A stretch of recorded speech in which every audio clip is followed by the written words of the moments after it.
Bonjour à tous, dans cette vidéo, nous allons voir ensemble une problématique qui peut vous impacter si vous créez un CV avec Canva. Il faut savoir que l'intelligence artificielle est de plus en plus diffuse dans tous les secteurs et notamment celui des recrutements. Imaginons une entreprise qui reçoit beaucoup de CV, elle peut décider d'utiliser une intelligence artificielle qui dans ce secteur-ci va s'appeler ATS, qui va analyser les CV non pertinents seront écartés, les CV pertinents seront analysés par des humains.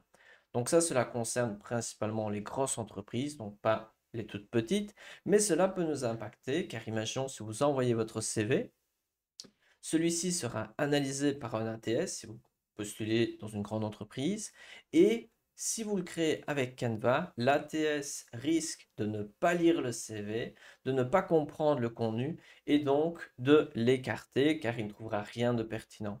Alors que si quelqu'un d'autre avait créé son CV peut-être avec Word ou avec Europass, cela passerait sans problème.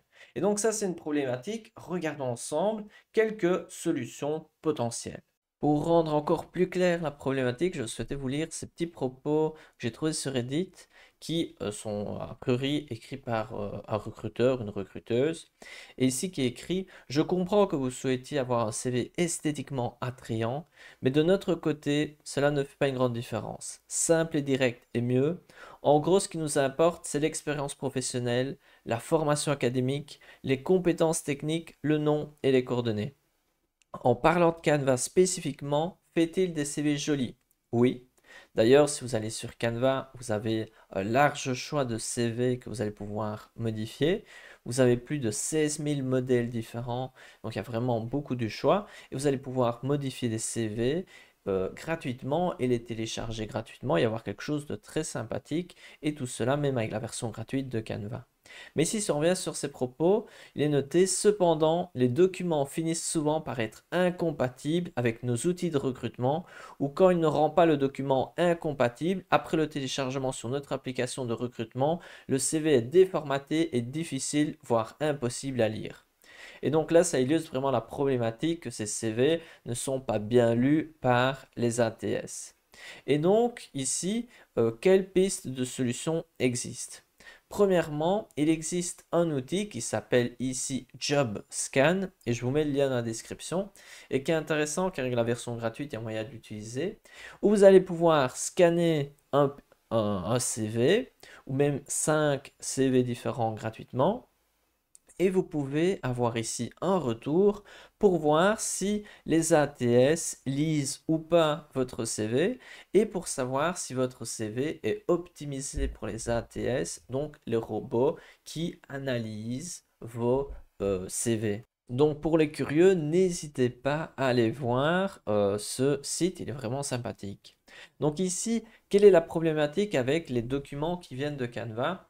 Le problème, c'est que les CV de Canva ont souvent beaucoup d'éléments graphiques comme des carrés, comme des images, comme tout ce genre de choses qui va déranger les ATS et qui va les empêcher de lire le contenu et il va avoir du mal à séparer ce qui est du texte et ce qui n'est pas du texte. Et donc, sur Canva, il existe des modèles qui sont plus adaptés pour les ATS. On peut voir, ça ressemble plus à ceci. Et donc, je vous mets les liens dans la description si vous voulez voir les mêmes modèles. Donc, c'est ce genre de modèle. Vous pouvez voir qu'il y a beaucoup moins d'images, beaucoup moins d'éléments graphiques. Et donc, si vous voulez créer votre document et voir s'il est compatible avec un ATS, vous pouvez modifier un des CV que je vous montre ici. Donc, on peut voir que c'est des CV visuellement très simples. Et ensuite, vous pouvez le mettre sur JobScan. Et si vous faites un CV simple avec Canva, JobScan sera capable de le lire. Donc, si je résume rapidement, euh, les ressources humaines utilisent des ATS pour filtrer et analyser les CV. Ceux-ci, s'ils proviennent de Canva, risquent de ne pas être lus car il y a trop d'éléments graphiques qui vont perturber la lecture. Et donc là, il y a plusieurs solutions. Soit vous utilisez un modèle de Canva qui est adapté pour les ATS et vous vérifiez avec JobScan pour voir si cela marche bien. Si vous voulez ne pas prendre de risques par rapport aux ATS, ben, n'hésitez pas à regarder une autre solution, que ce soit Word ou Europass ou une autre solution. Et enfin, même si les ATS sont fort présents dans le marché du travail, il y a beaucoup d'emplois où les employeurs n'utilisent pas ce genre de système et soit vous pouvez l'envoyer par courrier, vous le donnez en main propre ou en l'envoyant par mail, peut-être que ce sera un humain qui va filtrer en premier. Et donc, voilà, je préférais vous partager cette problématique pour que vous soyez conscient en fonction de votre CV que vous allez rédiger, ben, qui est la cible, donc quel est le type d'employeur, et là, pour être au courant de quelle solution utiliser. Les avantages des CV avec Canva, ben, c'est qu'ils sont graphiquement intéressants, qu'il y a plein de modèles qui peuvent être modifiés.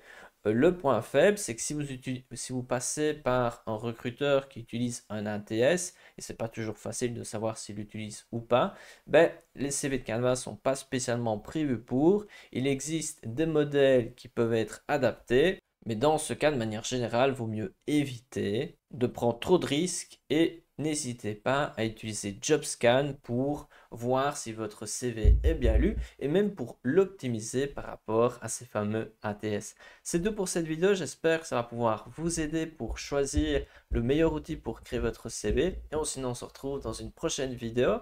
Si vous voulez en apprendre davantage sur Canva, ben, n'hésitez pas à regarder la playlist qui s'affiche à l'écran. À bientôt pour une prochaine vidéo.